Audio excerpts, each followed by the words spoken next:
ஆண்டவரும் உலக இரட்சகருமாகிய இயேசுவின் ஈடியற்ற திருநாமத்தினாலே உங்கள் அனைவரையும் அன்போடு நான் வாழ்த்துகிறேன், வரவேற்கிறேன்.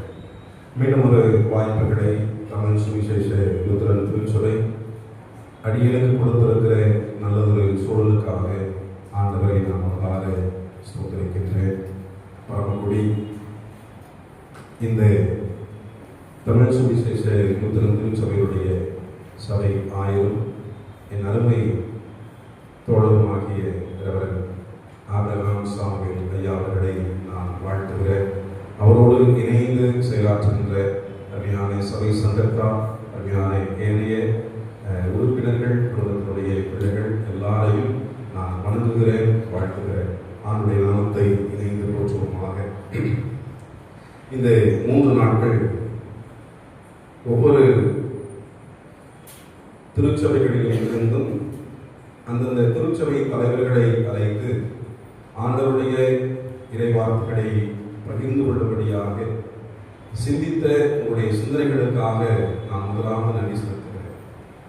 ஏனென்று சொன்னால், நம்முடைய மக்கள் மத்தியில் ஒரு புதிய புதிய முகங்களை அறிமுகம் செய்து வைப்பதும், நல்ல கருத்தாழமிக்க இறைகள் ஆழம் கொண்டிருக்கிற அழுத்தமுள்ள வார்த்தைகளை சொல்லி நம்மோடு ஆண்டுடைய வார்த்தைகளை பகிர்ந்து கொள்ள எவரையாவது நாம் அழைக்க வேண்டும் என்று சொல்லி தீர ஆலோசித்து ஒரு திடமான முடிவை எடுத்து அவர்களை அழைத்து நம்முடைய திருச்சபையில் இந்த லெந்துகால நாட்கள், குறிப்பாக இந்த தபசு கால நாட்களில் அறிமுகம் செய்து வைப்பது யதார்த்தமான நடைமுறை. ஆனால் இவை எல்லாவற்றுக்கும் தாண்டிய ஒரு நல்ல ஒரு செயல்பாடு திருச்சபைகளுக்கிடையே ஒரு ஒற்றுமை அமைப்புகளை இணைக்கக்கூடிய நல்லதொரு முயற்சியினை முன்னெடுத்திருக்கிற நம்முடைய சபை ஆயர் ஐயாவர்களுக்காக, கம்மியான சபை சங்கத்தார் யாவருக்குமாக அடியே நான் நன்றிகளை தெரிவித்துக் கொள்கிறேன். நேற்றைய தினத்தில் உங்கள் எல்லாரையும் பார்த்து கடந்து செல்ல வேண்டும் என்று சொல்லி நான் எண்ணினேன்.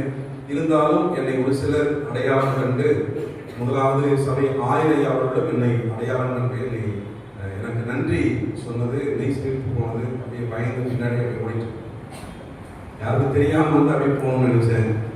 இருந்தாலும் ஐயாவர்கள் என்னை அறிமுகப்படுத்தி வைத்தது ரொம்ப நல்ல விஷயம். இந்த நாளில தென்னிந்திய திருச்சபைக்கான ஒரு வாய்ப்புகளை கொடுத்திருக்கிறீர்கள். நாங்கள் நன்றி சொல்கிறோம். மகாகண பேராயர் ஐயாவர்களுடைய சார்பாக, அருமையான திருமணத்துடைய முதன்மை பணியாளர்களின் சார்பாக, இறை மக்களின் சார்பில் மீண்டுமாக நன்றியை வாழ்த்துக்களை நான் நன்றி செலுத்துகிறேன். இந்த நாளிலே நல்லதொரு பாடல்களை பாடி கருத்திற்குள்ளாக நம்மை வழிநடத்திய, ஜெபத்தை வழிநடத்திய எபினேசர் விதத்தினுடைய அன்பிற்குரிய பாடல் குழுவினருக்காக, இசையினுடைய அன்பு வேந்தர்களுக்காக நான் நன்றி செலுத்துகிறேன். தமிழ்நாடு இறையியல் கல்லூரி அடியார்களுக்கு கற்றுக் கொடுத்த பல பாடல்கள் நமக்கு நன்றாக தெரியும். அதோடு கூட நம்முடைய ஆலயத்தில்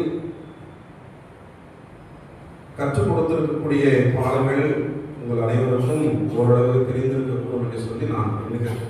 அதிலும் ஆபிரகாம் சாமுவேல் ஐயா அவர்களிடத்தில் கேட்டேன், எப்படி பாடல்கள் எல்லாம் நீங்கள் பாடுகிறீர்கள்? ஒருவேளை இந்த 2 கால நாட்களுக்கென ஒரு பாடலை நான் பாடலாமா என்று சொல்லி கேட்கிறவர்கள், தாராளமாக நீ பாடுங்கள், புதிய பாடலை நீங்கள் பாடலாம் என்று சொல்லி, உங்களுக்கு தெரிந்த பாடலை தான் நான் பாடப்போகிறேன் என்று சொன்னேன். அல்லது உங்களுக்கு தெரிந்த பாடலை எனக்கு சொல்லுங்கள், நான் பாடுகிறேன் என்று சொல்லி ஐயா இடத்துல முன்னனுமதி பெற்றிருக்கிறேன். வசந்த கால பூக்களை வரும் காலம் சொல்லுகிறேன், வாடி புதிரும் காலமா வாச புதுமை வீசுகிறேன் என்ற பாடல் உங்கள் எல்லாருக்கும் நன்றாக தெரிந்த பாடல் என்று சொல்லி நான் கற்றுக்கொள்ளாக விசுவாசம் தெரிந்தானே எல்லாருக்கும் தெரியும். என்னோட கூட சேர்ந்து நீங்களும் சேர்ந்து பாட அனுவாய் கேட்கிறேன். வசந்த கால பூக்களே வரும் காலம் சொல்லுங்களே, வாடி உதிரும் காலம் வாச புதுமை வீசுங்களே, வசந்த கால பூக்களே கடந்து செல்லும் தாமேகங்கள் கடவுள்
இந்த ஆசீர்வாதமான நாளில் உம்முடைய சமூகத்திலே அமர்ந்திருக்கிற இவ்வேளை நாங்கள் கேட்கிற வார்த்தைகள் எங்களுக்கு ஆசீர்வாதமாக இருக்கட்டும்.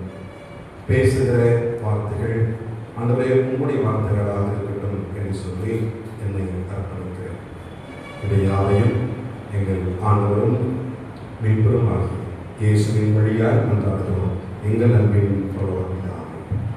ஆமாம். கிறிஸ்துவுக்குள் பிரியமானவர்களே, கலாத்தியர் எழுதின பொதுவான நிறுவனத்தில் 6வது அதிகாரத்தில் 1 முதல் 10 வரை உள்ள திருவசனங்கள் நாம் ஏற்கனவே படித்த திருமறை வசனங்கள். இந்த கலாத்தியனுடைய திருமுகம், இந்த கலாத்தியர் திருமுகத்தில் 6வது அதிகாரத்தில் சொல்லப்பட்டிருக்கிற செய்திகளை நாம் இந்த தபசுகால நாட்களுக்கு ஏற்றாற் போல இந்த தபசுகால நாட்களிலே சிந்திக்கும்படியாக இந்த இறை வார்த்தைகளில் பதிந்துள்ள செய்திகளை நாம் சிந்திப்போமானால்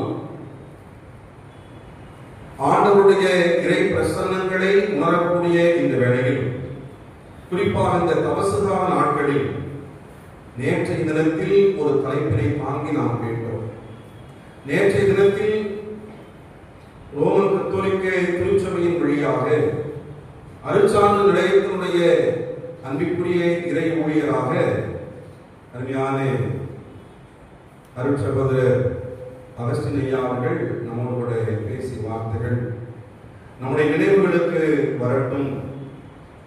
அதோடு தொடர்ந்து இந்த நாளிலும் ஆண்டவருடைய இறைவசனங்களிலே இந்த கலாத்தியர் திருமுகத்தில் தூய பவுலடிகளார் நமக்கு என்ன செய்தி சொல்ல வருகிறார் அல்லது எதை சொல்ல விரும்புகிறார் என்று சொல்லி நாம் பார்ப்போமானால், நாம் இந்த தபசுகால நாட்களில ஒருவருக்காக ஒருவர் பாரப்பட, ஒருவருக்காக ஒருவர் தேவ சமூகத்தில் அமர்ந்திருந்து அவர்களுக்காக நாம் ஜெபிக்க அழைக்கப்படுகிறோம் என்பதை நாம் நினைவில் கொள்ள வேண்டும். ஒருவேளை கிறிஸ்தவ சொந்தங்களாய் இருக்கிற அன்புக்குரிய பிள்ளைகளில் ஆண்டவருடைய இறையடி சுவடுகளை பின்பற்றி வருகிற நம்மிலே நமக்கு ஆண்டவர் தருகிற பெரிய ஒரு அழைப்பு, பாரம். ஆண்டவர் தருகிற பெரிய ஒரு முக்கியத்துவமான ஒரு செய்தி, பிறருக்காக உங்களை ஆண்டுடைய சமூகத்தில் பாரத்தோடு உங்களை தக்க வைத்துக் கொள்ளுங்கள். அல்லேலூயா. இந்த 40 நாட்கள் அதற்காக உதவட்டும். இந்த 40 நாட்களும் அப்படிப்பட்ட பிள்ளைகளுக்காக பின்னிலையில் தள்ளப்பட்டிருக்கிற, புறம்பாக ஒதுக்கி வைக்கப்பட்டிருக்கிற, ஓரங்கட்டப்பட்டு வைக்கப்பட்டிருக்கிற பிள்ளைகளினுடைய வாழ்வாதார சூழ்நிலைகளுக்காக, அவருடைய இறை பக்தி வாழ்வுக்காக, அதிகார பகிர்வுகளுக்காக உங்களை ஆண்டுடைய சமூகத்தில் பாரத்தோடு நீங்கள் ஜெபிக்க காத்திருக்க ஆண்டவர் இந்த நாளிலே அழைத்திருக்கிறார். ஆகவே ஒருவருக்காக ஒருவர் பாரப்பட, ஒருவருக்காக ஒருவர் தேவ சமூகத்திலே பாரத்தோடு காத்திருக்க நாம் அழைக்கப்பட்டிருக்கிறோம். ஒருவேளை ஞாயிற்றுக்கிழமை தோறும் ஆராதனைகளுக்கு வருவது யதார்த்தமான உண்மை. அப்படிப்பட்ட யதார்த்தம் நிறைந்திருக்கிற இந்த பரிசுத்த ஓய்வு நாள் என்று சொல்லப்படுகிற இந்த ஆராதனைகளில் உங்களுக்கு அருகாமையில் அமர்ந்திருந்த ஒருவர், அதாவது போன வாரம் ஞாயிற்றுக்கிழமையிலே உங்களுக்கு அருகாமையில் அமர்ந்திருந்த அந்த ஒருவர் இன்றைய தினத்தில் அவர் வந்திருக்கிறாரா அல்லது வருவாரா என்ற எதிர்பார்ப்பு, பாரம், காத்திருப்பு உங்களுக்கு ஒருவேளை இருக்கும் என்று சொன்னார், அல்லது நமக்கு இருக்கும் என்று சொன்னார், இந்த திருச்சபை இன்னும் அதிகமான வளர்ச்சிக்கினராக முன்னேற்றம் அடையும் என்பதில் எந்த விதமான சந்தேகமும் கிடையாது. இல்லைங்களா? இல்லையா? யாரு வந்தா எனக்கு என்ன, நான் வந்துட்டேன், அது போதும் அப்படின்ற ஒரு மேம்போக்கான ஒரு எண்ணம், ஒரு அசட்டு தைரியம், அப்படிப்பட்ட ஒரு செய்திதான் நம்மை சூழ்ந்திருக்கிறது. இந்த உண்மையை யாரேனும் மறுக்க முடியாது. ஆகவே எனக்கு அன்பானவர்களே, இந்த ஆலயத்தில் இப்படிப்பட்ட ஆராதனைகளிலே நாம் ஒன்று கூடுகிற ஒவ்வொரு வேளைகளிலும் எனக்கு அருகாமையில் அமர்ந்திருந்த அந்த 2 நபர் யார் என்பதை நான் தெளிவாக நான் எண்ணி பார்க்க வேண்டும். எனக்கு அருகாமையில் அமர்ந்திருக்கிறவர் யார்? எனக்கு பக்கத்தில் அமர்ந்திருக்கிறவனுடைய இறைவனில் என்னவாக இருந்தது? எனக்கு பக்கத்தில் அமர்ந்திருந்த இடதுபுறத்திலேயோ அல்லது வலதுபுறத்திலேயோ இருந்த அந்த நபர் இன்றைக்கு வரவில்லை என்ற காரணம் என்னவாக இருக்குமோ என்ற ஒரு வாரம் ஒருவேளை உங்களையும் என்னையும் அது அச்சுறுத்தியது என்று சொன்னால், அல்லது நம்முடைய இருதயத்தை கேள்வி கேட்கிறது என்று சொன்னால், அந்த ஆராதனை முடிந்த அடுத்த மனத்திலேயே அல்லது அடுத்த சில மணித்துளிகளிலேயே அவரை தேடக்கூடிய ஆர்வத்தை ஆண்டவர் உங்களுக்கும் எனக்கும் தருவாராக. அல்லேலூயா, அல்லேலூயா. அப்படிப்பட்ட ஒருவேளை வாரம் நமக்கு இருக்கும் என்று சொன்னால், இந்த ஆலயம் முழுக்க விசுவாசிகளுடைய எண்ணிக்கை அதிகரித்திருக்க வேண்டும். அப்படியானால் இந்த ஆலயம் ஒவ்வொரு ஞாயிறு ஆராதனைகளிலும் அல்லது ஆலயத்தினுடைய வழிபாடுகளிலே ஆராதனைகளிலே கூடுகிற எல்லா நேரங்களிலும் ஏன் இப்படிப்பட்ட வெற்றிடம் காணப்படுகிறது என்பதை நாம் நமக்கு நாமே யோசித்து ஒரு தெளிவான ஒரு முடிவுக்கு வர வேண்டிய சூழல் இருக்கிறது. அப்படின்னா விடை தெரிஞ்சாச்சு. நாம் யாருக்காகவும் பாரப்படவில்லை, யாரை குறித்தும் கரிசனையோடு நாம் ஆடவில்லை, யாருக்காகவும் எப்பொழுதும் எந்த சூழ்நிலையிலும் எவரையும் பற்றி கவலையும் சின்ன பரிவும் கூட நமக்கு இல்லை என்பதை அப்பட்டமாக இந்த சூழல் நமக்கு கொடுக்கிறது. ஒருவேளை எனக்குள் அப்படிப்பட்ட சிந்தனை உங்களுக்கும் இருக்கிறது என்று சொன்னால், ஆண்டுடைய சொந்தத்துல நம்மை நாமே அர்ப்பணிக்க கூடிய இந்த 40 நாட்கள் அதற்கு உறுதுணையாக இருக்கிறது. அல்லேலூயா, அல்லேலூயா. ஆகவே இன்னொருவருக்காக நீங்கள் தேவ சமூகத்திலே பாரத்தோடு வாழ வேண்டும் என்பதை தூய பவுலேலியலார் இங்கு நமக்கு இங்கு எடுத்துரைக்கின்றார். என கண்பாளர்களே, இந்த கலாத்தியர் 6ஆம் அதிகாரத்தில் 2வது திருவார்த்தை ஒருவர் எனக்காக படியுங்கள். ஒருவர் பாரத்தை ஒருவர் சுமந்து இப்படியே கிறிஸ்துவினுடைய பிரமாணத்தை நிறைவேற்றுங்கள். ஒருவர் பாரத்தை ஒருவர் சுமக்க இன்றைக்கு அழைக்கப்பட்டிருக்கிறோம். ஒருவேளை இப்பொழுது இந்த கணத்தில் அதோ பின்னணியில் ஒருவர் அமர்ந்திருக்கிறார். கால்கள் முடமாக்கப்பட்டிருக்கிற சூழ்நிலைகளில் கைகளிலே அந்த தானியங்கியை வைத்து தட்டு தடுமாறி அமர்ந்திருக்கிற அந்த ஐயாவை குறித்து நாம் என்ன நினைக்கிறோம்? நான் கூட்டிட்டு வரல, அதை நான் வர சொல்லல. அவர் யதார்த்தமாக ஐயா அவர்கள் வந்திருக்கிறார். ஐயா யதார்த்தமா வந்திருக்கீங்களா? பின்னாடி கதவு ஓரத்துக்காங்க. உங்க பேர் நீங்க தான். உங்க பேர் என்ன தெரிஞ்சுக்கலாங்களா? உங்க பேர் ஐயா முத்தையா என்ற இந்த அருட்சகோதரர் ஆண்டவருடைய இறையடியவர் இந்த வேளையில் நம்மத்திலே வந்திருக்கிறார் என்று சொன்னால் அது பெரிய ஒரு காரியம். அல்லேலூயா. அவருக்குள்ளே என்ன கஷ்டமோ என்ன வெறுப்போ அல்லது என்ன விதமான வேண்டுதலோ தெரியாது. அந்த அவருக்குண்டான மன கஷ்டத்தை அல்லது இறை வேண்டுதலை ஒப்படைக்கக்கூடிய இந்த பெத்தானியா ஆலயம் விளங்கி இருக்கிறது என்று சொன்னால் அது மிகையாகாது. இது ஆண்டவர் உண்டு பண்ணினார். இந்த ஆண்டவர் உண்டு பண்ணின இந்த நாளில இப்படிப்பட்ட நபர்களை குறித்து பாரத்தோடு நாம் சிந்திக்க, செயல்பட, ஜெபிக்க ஆண்டவர் நமக்கு மேலும் ஒரு வாய்ப்புகளை இப்படி தந்திருக்கிறார். இந்த தலைப்பிற்கு உறுதுணையாக 2 திருமறை பகுதிகளை திருமறை நமக்கு கொடுக்கிறது. 2 சாமுவேலுடைய புத்தகத்தில் 9வது அதிகாரத்தை நாம் திருப்பிக் கொள்ளுவோம். 2 சாமுவேலுடைய புத்தகம்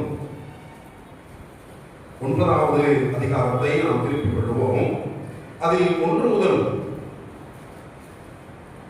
13 அடங்கிய திருவார்த்தைகள் நமக்கு ஒரு வரலாற்று சுவடுகளை நமக்கு கொடுக்கிறது, ஒரு வரலாற்று பின்னணிகளை நமக்கு கொடுக்கிறது. யோனத்தான் நிமித்தம் என்னால் தயவு பெறத்தக்கவர் எவனாவது சவுலின் வீட்டாரில் இன்னும் மீதியாய் இருக்கிறவன் உண்டா என்று ஒருவர் இங்கு கேட்கிறார். யார் கேட்கிறது? தாவீது இங்கு கேட்கிறார். தாவீது சவுலினுடைய நிமித்தமாக அவர் பயந்து ஓடிய நாட்கள் உண்டு. சவுல் தன்னை கொலை செய்யக்கூடும் என்று சொல்லி ஓடி பயந்த நாட்கள் உண்டு. ஒருவேளை தாவீதுக்கு இருந்த பலத்தினால் சவுலை ஒருவேளை கொலை செய்திருக்கலாம். சவுலை படுகொலை செய்திருக்க கூடும். ஆனாலும் தாவீதுக்குள் இருந்த ஒரு நம்பிக்கை, ஆண்டவரால் அருள்பொழிவு பெற்ற இந்த ராஜாவின் மேல் என் விரல் நுனி கூட படக்கூடாது என்ற ஒரே ஒரு தயக்கத்தினால், ஒரே ஒரு ஒப்படைப்பினால் அவர்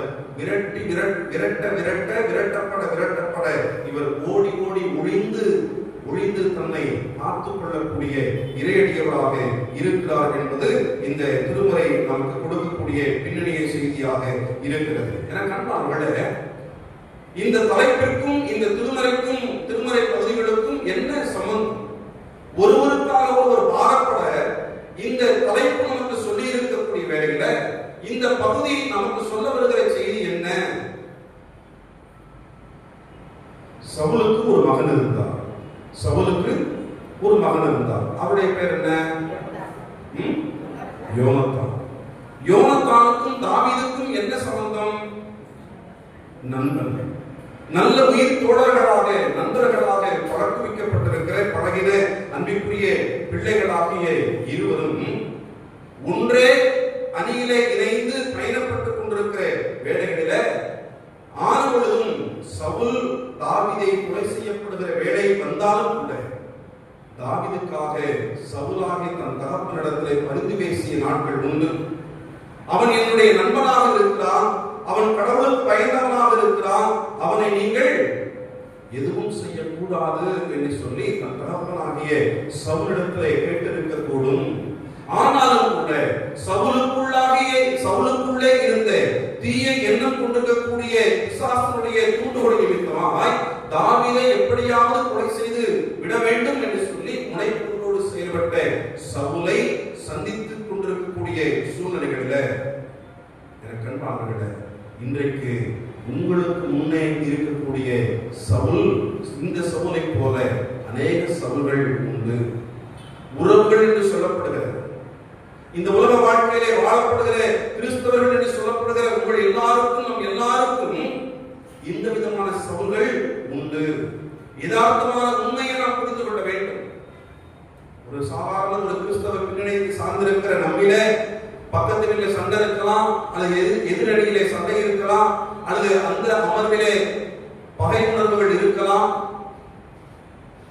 நல்ல ஒரு வாய்ப்புகள் கிடைக்கிற போது அவர்களை பழி வாங்கிவிட வேண்டும் என்கின்ற எண்ணம் சாதாரணமான இந்த மனித பிறவியாக இருக்கக்கூடிய நமக்கு அப்படி ஒரு வாய்ப்பு இருக்குதுன்னு சொன்னா நிச்சயமா அந்த வாய்ப்பு என்ன செய்ய மாட்டோம், தவற விடமாட்டோம். உண்மை சொல்றோம். ஆனால் ஒரு கிறிஸ்துவை உண்மையாகவே ஏற்றுக்கொண்டிருக்கிற, ஆண்டவரை தன் சொந்த ரட்சகராக ஏற்றுக்கொண்டிருக்கிற ஒருவரால் அல்லது ஒருவருக்கு மேற்பட்டவராகிய ஒரு குழுவினரால இந்த விதமான எண்ணம் நமக்குள்ள என்ன செய்யாதுங்க, ஒருவேளை பழிவாங்கக்கூடிய உணர்வு இருக்கக்கூடாது. கிறிஸ்துவை தன் சொந்த ரட்சகராக ஏற்றுக்கொண்டிருக்கிற எவருக்குள்ளும் இப்படிப்பட்ட உணர்வு எழக்கூடாது என்பது சத்தியம் நமக்கு கொடுக்கக்கூடிய மிகப்பெரிய அழுத்தமாக இருக்கிறது. தாவீது என்ன செய்தார்? இந்த சவுலை கொலை செய்யப்படக்கூடிய வாய்ப்புகள் கிடைத்திருந்தும் கூட கடவுளால் அபிஷேகம் செய்யப்பட்டிருக்கிற இவரின் மீது என் விரல் நுனி கூட படக்கூடாது என்று சொல்லி இவர் தன்னை தற்காத்துக் கொண்டார். காரணம், கூடுதலான ஒரு காரணம் என்னவென்று சொன்னால், தாவீதை கொலை செய்துவிட வேண்டும் என்று சொல்லி முனைப்போடு செய்யப்பட்ட சவுலிடத்துல யோனத்தான் தன் நண்பனுக்காக இறைஞ்சி கெஞ்சி மன்றாடி கேட்டுக் கொண்டதனுடைய நினைவு தாவீதுக்கு வருகிறது. அதோடு கூட ஆண்டவருடைய அபிஷேகத்தை பெற்றிருக்கக்கூடிய இந்த நபர் மீது என்னுடைய ஆயுதம் படக்கூடாது, என்னுடைய விரல் நுனி கூட படக்கூடாது என்று சொல்லி அழுத்தமான திடமான நம்பிக்கை கொண்டிருக்கக்கூடிய தாவீது நமக்கு மிகப்பெரிய ஒரு சவாலை கொடுக்கிறவராக இருக்கிறார். அடுத்தவருக்காக பாரத்தோடு காத்திருக்க ஆண்டவர் நம்மை இந்த நாளில் அழைத்திருக்கிறார். சவுலினுடைய வீட்டு வேலைக்காரனாகிய சீபா தாவீதை சந்திக்க வருகிற போது, தாவீது சீபாவினிடத்தில் பேசுகிற போது சவுலினுடைய நலனை விசாரிக்கிறார். சவுலினுடைய மகனாகிய யோனத்தானுடைய வீட்டு வேலைக்காரனாகிய இந்த சீபா இன்னும் ஒருவர் இருக்கிறார் இருக்கிறார், என்னுடைய வீட்டில் இன்னொருவர் இருக்கிறார், எல்லாரையும் நீங்கள் விரட்டி அடித்து விட்டீர்கள், எல்லா விதமான வளங்களையும் சூறையாடி விட்டீர்கள். ஆனால் ஆண்டவருக்கு பயந்து போன ஒருவர், உமக்கு பயந்து போன ஒருவர், அவர் இன்னொரு இடத்தில் அவர் பயந்து நடுங்கி தன்னை பதுங்குழியில அவர் தன்னை மறைத்துக் கொண்டிருக்கிறார் என்று சொல்லி சீபா தாவீதிடத்திலே சொன்ன செய்தி மிகப்பெரிய ஆச்சரியத்தை கொடுக்கிறது தாவீதுக்கு. இன்றைக்கு ஒருவேளை எனக்கு அன்பானவர்களே, அமெரிக்க ஐக்கிய தேசம், ஈரான் போட்டி போட்டுக் கொண்டு இந்த நாடுகளை அச்சுறுத்திக் கொண்டிருக்கக்கூடிய இந்த சூழ்நிலையில் நமக்கு இந்த இறை வார்த்தைகள், இந்த உலகளாவிய போருக்கு சமானமான அழுத்தங்கள் நமக்கு தெளிவுகளை கொடுக்கட்டும் என்று சொல்லி உங்களோடு கூட நான் பகிர்ந்து கொள்கிறேன். எங்கோ ஒரு இடத்தில் அப்படிப்பட்ட போர் முனையும் நடைபெற்றுக் கொண்டிருக்கிறது. அதற்கும் நமக்கும் என்ன சம்பந்தம் என்று சொல்லி நாம் தட்டிவிடக் கூடாது. பிரியமானவர்களே, வாய்ப்புகள் கிடைத்திருந்தும் ஆண்டவரால் தெரிந்து கொள்ளப்பட்ட பிள்ளையின் மீது என்னுடைய விரல்களை கூட படக்கூடாது என்று சொல்லி தாவீது தனக்குள்ளே உறுதியேற்பாடு செய்து கொண்ட செய்தி நமக்குள்ளும் அது இருக்க வேண்டும் என்பதை ஆண்டவர் இங்கு நமக்கு உணர்த்துகிறார். இந்த வேளையில் இன்றைக்கு உங்களோடு கூட என்ன வார்த்தைகளை உங்களோடு கூட எதிர்கொண்டு பேசலாம் என்று சொல்லி யோசித்துக் கொண்டிருக்கிற போது, தென்னிந்திய திருச்சபை நாட்காட்டிலே கொடுக்கப்பட்டிருக்கிற இறை வார்த்தைகளை தான் உங்களோடு பகிர்ந்து கொள்ள வேண்டும் என்று சொல்லி நான் ஒரு கணத்தில் யோசித்தேன். இந்த செய்தி இன்றைய காலகட்ட சூழ்நிலையில் உலகளாவிய பரப்பளவில் நடைபெற்றுக் கொண்டிருக்கக்கூடிய இந்த போர்முனை செய்திகளும் இதற்கும் நமக்கு சம்பந்தமாக இருக்கிறது என்பதை நான் புரிந்து கொண்டு உங்களோடு கூட நான் பேச நான் என்னை ஆயத்தப்படுத்திக் கொண்டேன். யோனத்தான் தாவீதுக்கு நல்லதொரு நண்பனாக இருந்த வேளையில் யோனத்தானுக்கு ஒரு மகன் இருந்ததாக இந்த சீபா ஆண்டவனாகிய இந்த தாவீதிடத்திலே சொல்ல செய்தி, யோனத்தானுடைய மகனுடைய பெயர் மேவிபோசேத் என்று சொல்லி வேதவசனம் இங்கு நமக்கு சொல்லுகிறது. மேவிபோசேத் யோனத்தான் பெற்ற மகனாகிய ஒருவர், அந்த நபருக்கு இன்னொருவர் இருக்கிறார்.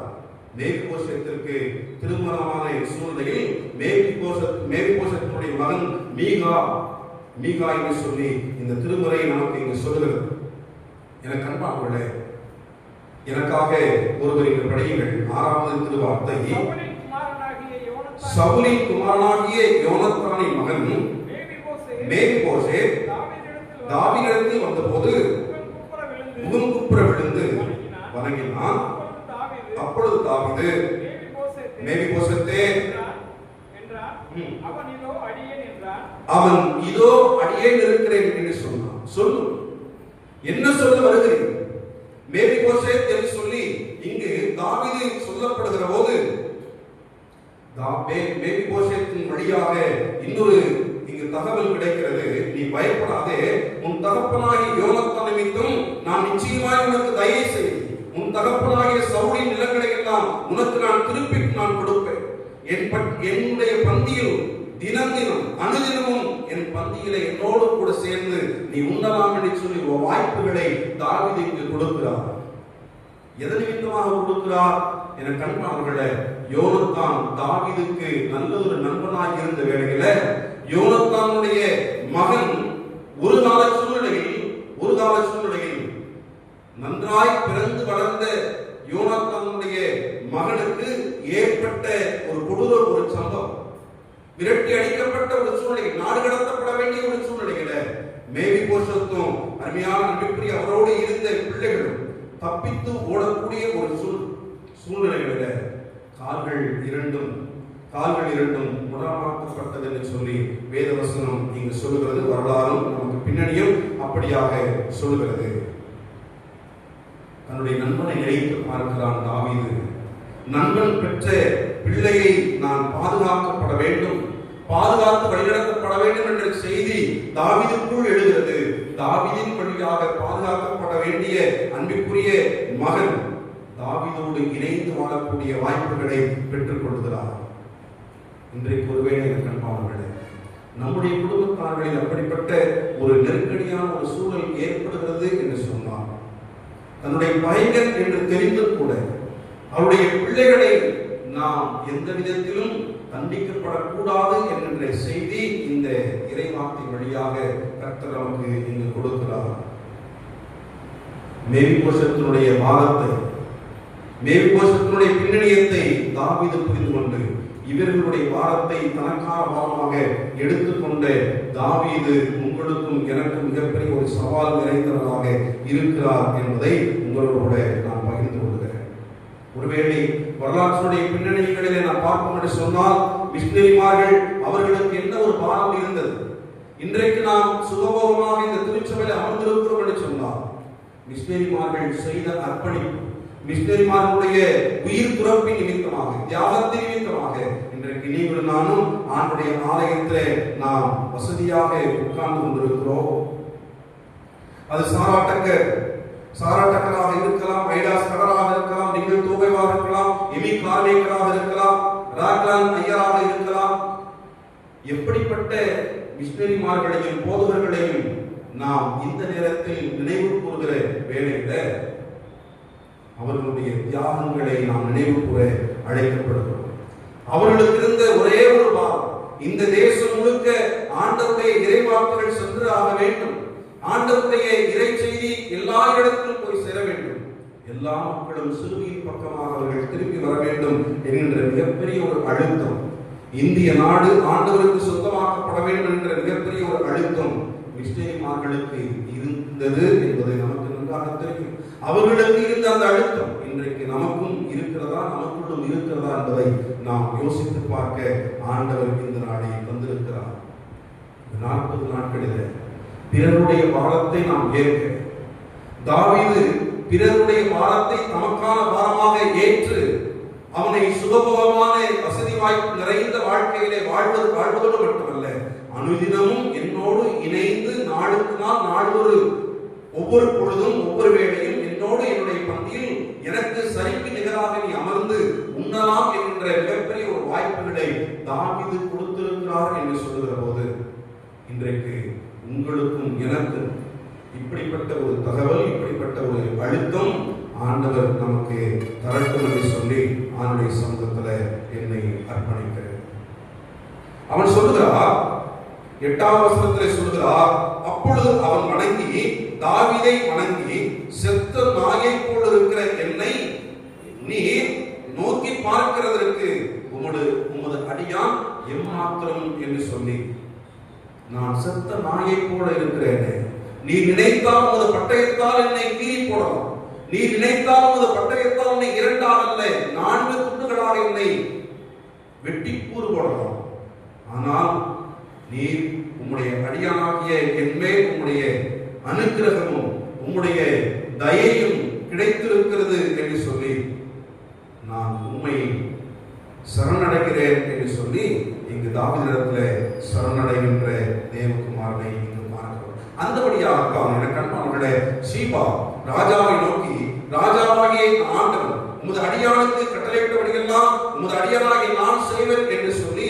ராஜகுமாரன் ஒருவனை போல மேவிபோசேத்தின் பந்தியில் அசனம் பண்ணுவான். என் அனுதினமும் ஆண்டவனாகிய தாவீதுடைய சமூகத்தில் நிதமும் நித்தமும் நாளுக்கு நாள் தினமும் பந்தியிலே அவன் ராஜாவோடு பந்தியில் அமர்ந்து கொள்வான் என்ற நல்லதொரு செய்தியை தாவீது என்று சொல்கிறார். மேவிபோசேத்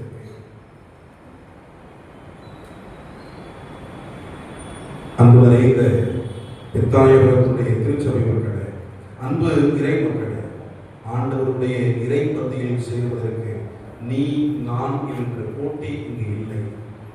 நம் எல்லாரின் மேலும் ஆண்டவர் தயை வைத்திருக்கிறார். நம் எல்லாருக்குள்ளும் ஆண்டவருடைய தயை கிடைத்திருக்கிறது. ஆண்டவருடைய நீடிய பொறுமை நம்மை இருக்கிறது நிமித்தமாகத்தான் நாம் இன்றும் உயிர் வாழ்ந்து கொண்டிருக்கிறோம் என்ற செய்தியை நாம் இன்று பெற்றுக் கொள்கிறோம். அவர் நித்தமும் நமக்காக அவர் ஆயத்தத்தோடு இருக்கிறார். அவர் நித்தமும் அவர் ஆயத்தத்தோடு அவருடைய சமூகத்தில் இருக்கிற வேளைகளில் நாம் எல்லாருக்கும் கொடுக்கப்பட்டிருக்கிற இந்த வாய்ப்புகளை சரியாய் நாம் பயன்படுத்திக் கொள்ளுகிற போது இந்த லெந்துகால நாட்களில கர்த்தர் நம்முடைய பாரத்தை அவர் சுமந்து கொள்கிறவராக இருக்கிறார். நமது பாரத்தை ஆண்டவர் தமக்கான வரமாக அவர் சுமந்து கொண்டிருக்கிறார் இருக்கிறார் என்பதை நாம் புரிந்து கொள்ள வேண்டும்.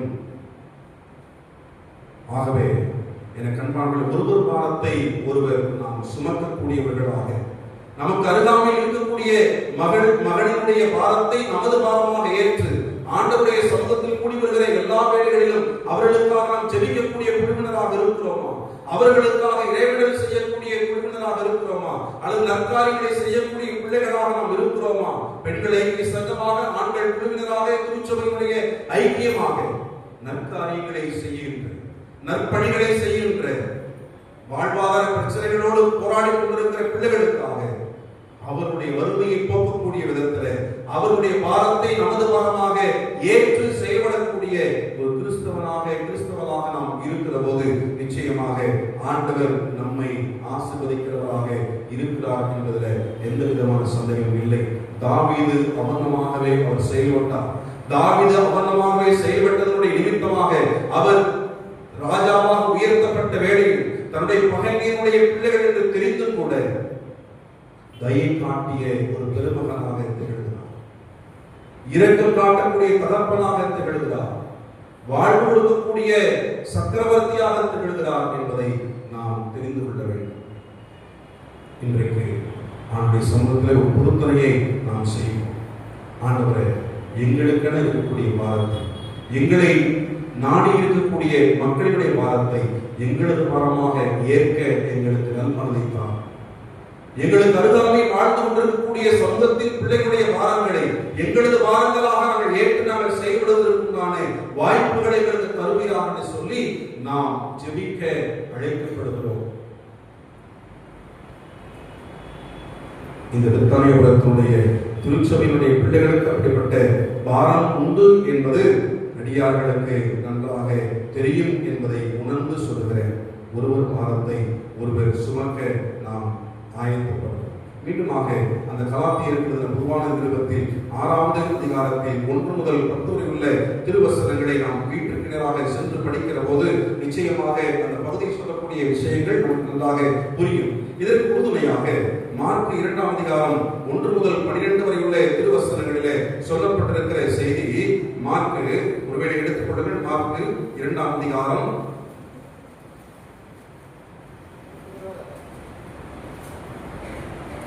1 முதல் 12 வரை உள்ள செய்தி, நெருக்கமான ஒரு அறையில ஏதோ ஒரு வீட்டில் இயேசு இருக்கிறார் என்று சொல்லி கேள்விப்பட்டு ஒருவரை, சுகவீனமாய் கிடக்கக்கூடிய ஒருவரை தூக்கி சுமந்து கொண்டு வருகிறார்கள். அந்த தூக்கி சுமந்து கொண்டு வந்த நபர்கள் 4 நபர்கள். அந்த 4 நபர்களும் இந்த சுகவீனமாய் காணப்பட்ட, அதாவது இந்த திருமறையில் சொல்லப்பட்டிருக்கிற அந்த நபரை திமிர்வாதக்காரன் என்று சொல்லி இங்கு சொல்லப்படுகிறது. அப்படிப்பட்ட திமிர்வாதக்காரனாகிய ஒரு நபரை இந்த 4 நபர்கள் சேர்ந்து கொண்டு வந்து ஆண்டவருக்கு முன்பதாக வைக்க வேண்டும். இயேசுவானவர் இந்த வீட்டில் இருக்கிறார், அந்த வீட்டில் இருக்கக்கூடிய இயேசுவானவருக்கு முன்பதாக இவரை கொண்டு போய் சேர்த்தால் நிச்சயமாக ஆண்டவராகிய கர்த்தர் இவரை சுகப்படுத்துவார், சுஸ்தப்படுத்துவார் என்று சொல்லி நம்பினார். அந்த நம்பிக்கை உங்களுக்கும் எனக்கும் இந்த பெத்தானியா திருச்சபை கொடுத்திருக்கிறது. அந்த நம்பிக்கை இந்த பெத்தானியாபுரத்திலே வாசம் செய்கிறவராகிய ஆண்டவர் நமக்கு கொடுத்திருக்கிறார். நான் ஏற்கனவே சொன்னது போல உங்களுக்கு அருகாமையில் இருக்கிறவர்களை எண்ணி பாருங்கள். உங்களுக்கு பக்கத்தில் அமர்ந்திருந்த அந்த நபரை குறித்த கரிசனையை நீங்கள் எண்ணி பாருங்கள். அவரை குறித்த பாரம் நமக்கு இருக்கும் என்று சொன்னார். நிச்சயமாகவே திருச்சபை குறித்த பாரங்களும் நமக்கு கட்டாயம் இருக்கும் என்பதில் எந்த விதமான சந்தேகமும் கிடையாது. அந்த 4 நபர்கள் ஆண்டவர் அங்கே அமர்ந்திருக்கிற அந்த இல்லத்தில், அவரை சுற்றி இருக்கக்கூடிய அந்த இடத்தில் பெரும் நெருக்கடியான ஒரு சூழல் இருக்கிறது. அந்த திமிர்வாதக்காரனாக இருக்கக்கூடிய அந்த நபரை, மனிதனை உள்ளே கொண்டு போக முடியவில்லை. உள்ளே கொண்டு போக வழி இல்லாத அந்த சூழ்நிலையில அந்த வீட்டினுடைய உரிமையாளருடைய தகவலையும் அல்லது சம்மதத்தையும் எதிர்பாராமல் மேற்கூரையை பிரித்து மேலிருந்து கீழாக இறக்கின அந்த 4 நபர்கள் நமக்கு சவாலை கொடுக்கக்கூடிய பிள்ளைகளாக திகழ்கிறார்கள். அந்த 4 நபர்களுக்கு இந்த திமிர்வாதக்காரனை பற்றிய கரிசனை இருந்தது. அந்த 4 நபர்களுக்கும் திமிர்வாதக்காரன், இந்த சுகவீனமாய் கிடக்கக்கூடிய இந்த மனிதன் சுகம் பெற வேண்டும். நாங்கள் எப்படி சுகத்தோடு பலத்தோடு நாங்கள் இருக்கிறோமோ, நாங்கள் எப்படி நாங்கள் ஆண்டவரை ஆராதித்துக் கொண்டிருக்கிறோம் எப்படி எல்லா விதங்களிலும் எங்களை உட்படுத்திக் கொள்கிறோமோ அப்படிப்பட்ட எல்லா விதமான அழுத்தங்களும் இந்த விதமான மகனுக்கும் கிடைக்க வேண்டும் என்று சொல்லி, யாம் பெற்ற இன்பம் பெருகை வையகம் என்று சொல்லி கூற்றுகள் சொல்லுகிறபடியாக இந்த சமூகத்தில் கிடைக்கக்கூடிய எல்லா விதமான உரிமையும் இவருக்கு கிடைத்தாக வேண்டும் என்று சொல்லி இந்த 4 நபர்களுக்கு இந்த திமிர்வாதக்காரனை குறித்த கரிசனையை ஆண்டவர் இங்கு நமக்கு உணர்த்துகிறார். நமக்கு அப்படிப்பட்ட கரிசனை இருக்கிறதா? நம்மோடு கூட இணைந்து வாழக்கூடிய பிள்ளைகளை பற்றிய கரிசனை இருக்கிறதா என்பதை இந்த திருமறை நமக்கு உணரக்கூடிய கேள்வியாக இருக்கிறது. திமிர்வாதக்காரனை இயேசுவானவர் பார்க்கிறார். திமிர்வாதக்காரனை சுமந்து கொண்டு வந்த அந்த 4 நபர்களையும் ஆண்டவர் பார்க்கிறார். திமிர்வாதக்காரன் எப்படிப்பட்டவன் என்று சொல்லி ஆண்டவருக்கு நன்றாக தெரியும். உங்களை பற்றியும் என்னை பற்றியும் ஆண்டவருக்கு எப்படி அப்பட்டமாக தெரியுமோ அதை காட்டிலும் அதிக மடங்காக உள்ளபடியே ஆண்டவருக்கு அந்த திமிர்வாதக்காரனை பற்றியும் அந்த திமிர்வாதக்காரனை தூக்கி சுமந்து கொண்டு வந்த அந்த 4 நபர்களுடைய பற்றுறுதியையும் விசுவாசத்தையும் ஆண்டவர் எண்ணி பார்க்கிறார். அவருடைய விசுவாசத்தை கனப்படுத்தும் விதமாக அவர் சொன்ன செய்தி, எழுந்திரு, உன் படுக்கையை எடுத்துக்கொண்டு நட. எழுந்து உன் படுக்கை எடுத்துக்கொண்டு நட என்று சொல்லி ஆண்டவர் சொன்ன மாத்திரத்தில் அவன் எழுந்து தன் படுக்கை எடுத்துக்கொண்டு நடந்தான் என்று சொல்லி வேதவசனம் சொல்கிறது. இன்றைக்கு அப்படிப்பட்ட கரிசனையோடு அப்படிப்பட்ட பாரத்தோடு ஏழைகளை பற்றியும் எளியவர்களை பற்றியும் சுகவீனமாய் கிடக்கிறவர்களை பற்றியும் பரிதாபத்தோடு வாழக்கூடிய பிள்ளைகளை பற்றியும் இந்த பெத்தானியா உலகத்துடைய திருச்சபை மக்களுக்கு இருக்கிறதா என்பதை ஆண்டவர் இங்கே உணர்த்துகிறார். புறையோடி போய் கிடக்கக்கூடிய இந்த சமூகத்தில் அநேக விதமான பிரச்சனைகள் காணப்படக்கூடிய இந்த உலகத்தில் உங்களுக்கும் எனக்கும் ஆண்டவர் தருகிற இந்த கரிசனை உள்ளம், இந்த உதவக்கூடிய மனப்பான்மை, உதவி செய்யக்கூடிய ஒரு எண்ணத்தை ஆண்டவராகிய கர்த்தர் இந்த 2 கால நாட்களில் உங்களுக்கும் எனக்கும் தருவாரை. ஆனால் நிச்சயமாக நம்முடைய திருச்சபையில் நம்மோடு கூட இணைந்து வாழுகின்ற ஒவ்வொரு பிள்ளைகளையும் ஆண்டவரால் நிச்சயமாக சுகப்படுத்த முடியும் என்பது எனக்கு இருக்கக்கூடிய நம்பிக்கை. உங்களுக்கும் அப்படிப்பட்ட விசுவாசம் இருக்கிறது என்பதை நான் புரிந்து கொள்கிறேன். ஆண்டவர் பார்த்தா, அந்த 4 நபர்களையும் பார்த்தா, அவர்களுக்கு இருந்த நம்பிக்கையும் ஆய்வு கூர்ந்து பார்த்தா, திமிர்வாதக்காரன் நோக்கி எழுந்து உன் பாவங்கள் உனக்கு மன்னிக்கப்பட்டது என்று சொல்லி எழுந்து உன் படுக்கை எடுத்துக்கொண்டு நட என்று சொல்லி அவர் சொன்ன மாத்திரத்தில் அவன் எழுந்து புறப்பட்டு போனான் என்று சொல்லி வேதவசனம் இங்கு நமக்கு சொல்லுகிறது. எனக்கு அன்பானவர்களே, அந்த திமிர்வாதக்காரனை பற்றிய செய்தி நமக்கு தெரியாது, அந்த 4 நபர்களை பற்றிய செய்தி நமக்கு தெரியாது. ஆனாலும் கூட கர்த்தர் இப்படிப்பட்ட பிள்ளைகளின் நிமித்தமாக நமக்கு ஒன்றை சொல்லுகிறார். யூனிட்டி, ஒற்றுமை, வலிமையை கொடுக்கும். இணைந்திருக்கிற போது, இணைந்து செயல்படுகிற போது, இணைந்து நாம் வாழுகிற போது, கூடி வாழுகிற போது, பிரிந்து வாழல்ல, கூடி வாழ்ந்து கொண்டிருக்கிற போது, கூடி வாழ்ந்து கொண்டிருக்கிற போது எந்த விதமான அச்சங்களும் எந்த விதமான தயக்கமும் எந்த விதமான ஆபத்துகளும் ஏற்படாது என்பதற்கு இந்த பகுதி நமக்கு ஒரு மிகப்பெரிய ஒரு உதாரணமாக திகழ்கிறது என்பதை உங்களோடு கூட பகிர்ந்து கொள்கிறேன். ஆகவே எனக்கு அன்பானவர்களே, ஒருவருடைய பாரத்தை இன்னொருவர் புரிந்து கொள்ளக்கூடிய, ஒருவருடைய கஷ்டத்தை இன்னொருவர் புரிந்து கொள்ளக்கூடிய, ஒருவர் வடிக்கக்கூடிய கண்ணீர் இன்னொருவர் துடைக்கக்கூடிய ஒரு மனப்பான்மையை ஆண்டவர் இந்த 2 கால நாட்களில் உங்களுக்கும் எனக்கும் தர வேண்டும் என்று சொல்லி இயேசுவின் நாமத்தினாலே உங்களோடு கூட நான் பகிர்ந்து கொள்கிறேன். அப்படிப்பட்ட பாரம் நமக்கு இருக்கும் என்று சொன்னோம். அப்படிப்பட்ட பாரம், அப்படிப்பட்ட தாகம் நமக்கு இருக்கும் என்று சொன்னோம். இந்த 2 கால நாட்களில நாம் செய்யப்படக்கூடிய அறச்செயல்களில், நாம் செய்யக்கூடிய நம்முடைய உபவாசத்தினுடைய வெளிப்பாடுகளுடைய தாக்கம் இந்த சமூகத்தில் பசியோடு இருக்கிறவர்களை நோக்கி, தாகத்தோடு இருக்கிறவர்கள் நோக்கி, வாழ்வாதாரம் இல்லாமல் தவித்துக் கொண்டிருக்கிறவர்களை நோக்கி நம்முடைய எண்ணம் வெளிப்படும், நம்முடைய கால்கள் நடை பயணப்படும், நம்முடைய இருதயம் அவர்களுக்காக துடிக்கும். அப்படிப்பட்ட அந்த நல்ல சிந்தையை, நற்காரியங்களை நாம் செய்ய இந்த 2 கால நாட்கள் நமக்கு பயன் தரட்டும் என்று சொல்லி உங்களோடு கூட நான் பகிர்ந்து கொள்கிறேன். இந்த 2 காலங்கள் நமக்கானதுதான், எனக்கானதுதான், என்னை தூய்மைப்படுத்திக் கொள்வதுதான். ஒருவேளை இந்த 40 நாட்களிலே நான் கறி உணவுகளை நான் உண்ண மாட்டேன், அல்லது எந்த விதமான ஆடம்பரத்தினுடைய ஆடைகளை நான் அணிய மாட்டேன், எந்த விதமான ஆபரணங்களையும் அணிந்து கொள்ள மாட்டேன், எந்த விதமான அலங்காரங்களையும் நான் அணிந்து கொள்ள மாட்டேன், ஏற்க மாட்டேன் என்று சொல்லி பொருத்தனைகள் என்பது ஒரு விதத்தில் நல்லதாக காணப்பட்டாலும் அது ஏற்புடையது அல்ல. மீண்டுமாய் அந்த ஈஸ்டர் தினத்தில் அன்று, ஈஸ்டர் தினத்துடைய அந்த விகாலை வேளையில ஒவ்வொருத்தரும் அணிந்து வரக்கூடிய அந்த ஆடைகளையும் ஆபரணங்களையும் பார்த்தால் இது இன்னொரு தாக்கத்தை நமக்கு கொடுக்கும். எவைகளையெல்லாம் நீங்கள் வெறுத்து ஒதுக்கி நீங்கள் 40 நாட்கள் வாழ்ந்தீர்களோ, எவைகளையெல்லாம் வேண்டாம் என்று சொல்லி ஒதுக்கி நீங்கள் வாழ்ந்தீர்கள், வாழ்ந்து பழக்க வைக்கப்பட்டீர்களோ, இவை எல்லாவற்றையும் நீங்கள் விரும்பியே உங்களுக்குள் மீண்டும் நீங்கள் எடுத்துக் கொண்டிருக்கிறீர்கள் என்பதனுடைய வெளிப்பாடுதான் ஈஸ்டர் தினத்தில் நாம் அணிந்து கொள்ளக்கூடிய ஆபரணங்கள், ஆடைகளாக தென்படும் என்பதை நான் முன்னக்கூடிய உங்களுக்கு நான் சொல்லுகிறேன். இந்த விதமான ஆடம்பரங்கள், இந்த விதமான அரசியல்கள் எல்லாம் மிக மிக எளிமையானது. ஆனால் அகம் புறம் என்று சொல்லி இருக்கிற போது அகத்தை தூய்மைப்படுத்திக் கொள்வது, புறத்தை தூய்மைப்படுத்திக் கொள்வது மிகவும் எளிது. ஆனால் அகத்திற்குள் தூய்மைப்படுத்த வேண்டிய செய்திகள் ஆயிரம் இருக்கிறது. தீய எண்ணங்கள், தீய பழக்க வழக்கங்கள், தீய செயல்கள், தீச்செயல்கள், தீய எண்ணம் கொண்டிருக்கக்கூடிய கருத்தாளர்கள், எல்லாவற்றையும் இந்த 40 நாட்களில அழித்து வைக்கிற போது நிச்சயமாக ஈஸ்டர் தினத்தில் புதியதொரு சூரியனாக உதிக்கக்கூடிய ஆண்டவராகிய கிறிஸ்து உங்களுக்குள்ளும் எனக்குள்ளும் புதிய தாக்கத்தினை கொடுக்கிற இயேசுவாக இருப்பார் என்பதை உங்களோடு கூட நான் பகிர்ந்து கொள்கிறேன். இதற்கெல்லாம் அடிப்படை ஒருவர் பாரத்தை இன்னொருவர் சுமந்து செல்வதுதான். ஒருவருக்குரிய வாழ்வினுடைய பாரத்தை நாம் ஏற்றுக்கொள்ள நாம் நம்மை அர்ப்பணிக்க வேண்டும். அப்படி அர்ப்பணித்தால் நிச்சயமாக ஆண்டவருடைய கிருபையும் இரக்கமும் மேன்மையும் நம்மை சூழ்ந்து கொள்ளும், காத்துக்கொள்ளும் என்பதில் எந்த விதமான சந்தேகமும் கிடையாது. கண்களை மூடி ஆண்டவர் நோக்கி நாம் ஜெபம் செய்யலாம். அன்புடைய ஆண்டவரே, உமக்குள் இருந்த வாரம், உம்மை பின்பற்றி வந்த மிஷனரிமார்களுக்கு இருந்தது. மிஷனரிமார்களுடைய தாக்கம் எங்களுக்கும் விதைக்கப்பட்டது.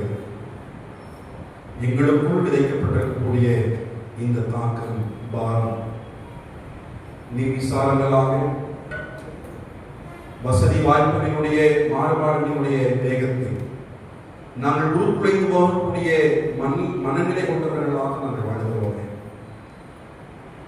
எங்களை ஒரு விசை உங்களுடைய சமூகத்திலே நாங்கள் அர்ப்பணித்து, எங்களை உங்களுடைய சமூகத்திலே நாங்கள் ஒருங்கிணைத்து, அவனவன் தனக்கானவைகளுக்காக அல்ல பிறருக்கானவைகளையே நோக்குமாறாக என்று சொல்லி வேதவசனம் சொல்லுகிறபடியாக நாங்கள் இன்னொருவரை பற்றி, ஆண்டவரை, ஏழைகளை பற்றி, எளியவர்களை பற்றி, சுகவீனமாய் கிடக்கிறவர்களை பற்றி, சுகத்திற்காக காத்திருக்கிறவர்களை பற்றி, ஆசீர்வாதங்களுக்காக காத்திருக்கிறவர்களை பற்றி நாங்கள் சிந்திக்க, ஜெபிக்க, செயல்பட எங்களை நாங்கள் ஒப்புக் கொடுக்கிறோம். சாமி, தாவீது அப்படிப்பட்ட ஒரு மனநிலை கொண்டவராக திகழ்ந்தார் என்று சொல்லி வேதவசனம் எங்களுக்கு சொல்லுகிற பிரகாரமாக நாங்களும் எங்களுக்கானவைகளாக அல்லாமல் பிறருக்கானவைகளை நாங்கள் நோக்கக்கூடிய பிள்ளைகளாக எங்களை உங்களுடைய சொந்தத்திலே நாங்கள் ஒப்புக் கொடுக்கிறோம். எங்களை அப்படிப்பட்ட காரணிகளாக, காரணகர்த்தாவாக ஆண்டவரே, எங்கள் பிள்ளைகள் ஒவ்வொருவரையும் ஆண்டவர் உருமாற்றி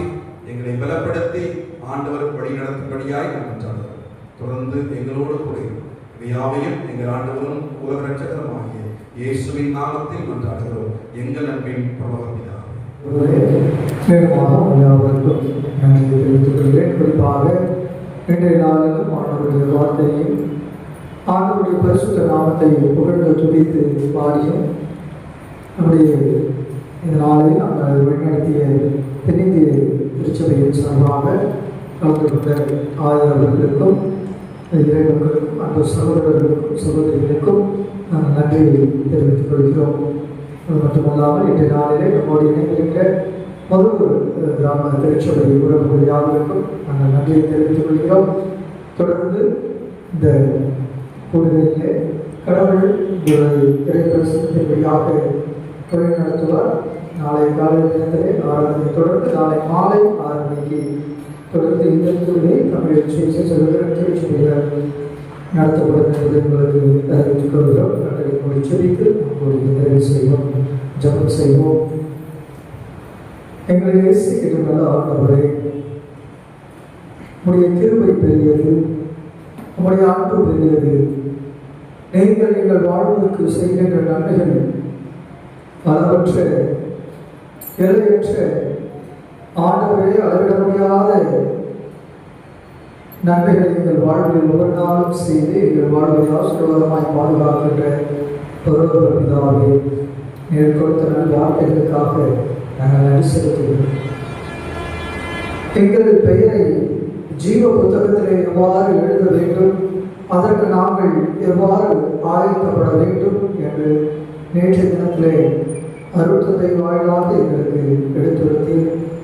அதனைத் தொடர்ந்து ஆண்டவரே, அப்படிப்பட்ட வாழ்வை நாங்கள் வாழும் பொழுது எங்களுடைய பெயரை மட்டுமல்ல, எங்கள் அருகில் இருப்போரை, எங்களை சார்ந்தவர்களை, எங்களுடைய சமூகம் சேர்ந்தவர்களை, எங்கள் திருச்சபைகளை, திருச்சபை சாராத மக்களுடைய பாரங்களை ஒருவரோடு ஒருவர் தோல் சார்ந்து நாங்கள் எவ்வாறு சுமந்து அவர்களையும் உங்களுடைய ஜீவ புத்தகத்தில் இடம்பெற வேண்டும் என்று வழிநடத்த எங்களுக்கு நீர் இன்று ஆண்டவரே அருள் பணியாளர் வழியாக நீர் எங்களுக்கு எடுத்து இயம்பினீர். அதற்காக நாங்கள் நன்றி செலுத்துகிறோம். ஐயா குறிப்பிட்டதைப் போல ஆண்டவரே, நாங்கள் எங்களுடைய பாரங்களை மட்டுமல்ல, பிறருக்கான சிலுவையையும் சுமக்கின்ற உண்மை சீரத்துவம் பெற்றவர்களாய், இழந்து போன உங்களுடைய சாயலை மீண்டுமாக பெறுபவர்களாய், மற்றவர்களுக்கான சிலுவையை சுமப்பவர்களாய், ஆண்டவரே உங்களுடைய சிலுவை பயணத்தை நாங்கள் தொடர எங்களுக்கு பலனை தந்து ஆசீர்வதிக்கும்படியாக வேண்டுகிறோம். தர்ம எல்லாத்திற்காக உடன் வந்திருந்த ஊழியர்களுக்காக நாங்கள் நன்றி செலுத்துகிறோம். தொடர்ந்து ஆண்டவரே, நாங்கள் திருச்சபையாக ஒன்றிணைந்து உங்களுடைய பரிசுத்த நாமத்தை மகிமைப்படவும், ஆண்டவரே இறை ஆளுகையை கட்டி எழுப்புகின்ற பணியை நாங்கள் தொடர்ந்து ஒருமித்த கருத்தோடு முன்னெடுத்து செய்ய கிருபை வேண்டுமா இறைமைந்தர் இயேசு கிறிஸ்து வழியாக என்று கொண்டாடுகிறோம் எங்கள் ஜீவனுள்ள நல்ல பிதாவே, ஆமென். நாம் அனைவரும் இணைந்து ஆண்டவருடைய ஜெபத்தை எடுப்போம். பரமண்டல இருக்கிற எங்கள் பிதாவே, உடைய நாமம் பரிசுத்தப்படுவதாக, உடைய ஆட்சி வருவதாக, கிறிஸ்து பரமண்டலே செய்யப்படுவதாக உங்களிலும் செய்யப்படுவதாக. மாற்றங்களுடைய ஆதாரத்தை எங்களுக்கு தான், எங்கள் கடனாளிகளுக்கு நாங்கள் மன்னிக்கிறது போல எங்கள் பாவ கடன்களை மன்னித்தருளும். சோதனையில் பிரவேசிக்கப்படாமல் ஆனால் தீவிரத்தை எடுத்துத்தருளும். ராஜ்யமும் நல்லவரையும் மகிமையும் எங்களுக்கு வருகிறே சுவாமி, ஆமென். நாம் அனைவரும் நின்று அவருடைய ஆசீர்வாதத்தை பெற்றுக்கொள்வோம். நம்முடைய தாயும் தந்தையுமாகிய கடவுளுடைய அன்பும், நம்முடைய ஆண்டவராகிய இயேசு கிறிஸ்துவினுடைய அருளும், தூய ஆவியானவருடைய வழிநடத்தலும் பாதுகாப்பும் பராமரிப்பும் ஆலோசனைகள் தினமும் நம் அனைவரோடு இருந்து ஆசீர்வதித்து காப்பதாக. ஆமென். என் ஆத்துமாவே கர்த்தரை ஸ்தோத்திரி, என் முழுவதும் பரிசுத்த நாமத்தை ஸ்தோத்திரி. என் ஆத்துமாவே கர்த்தரை ஸ்தோத்திரி, கர்த்தர் செய்த சகல உபகாரங்களையும் மறவாதே. ஆமென்.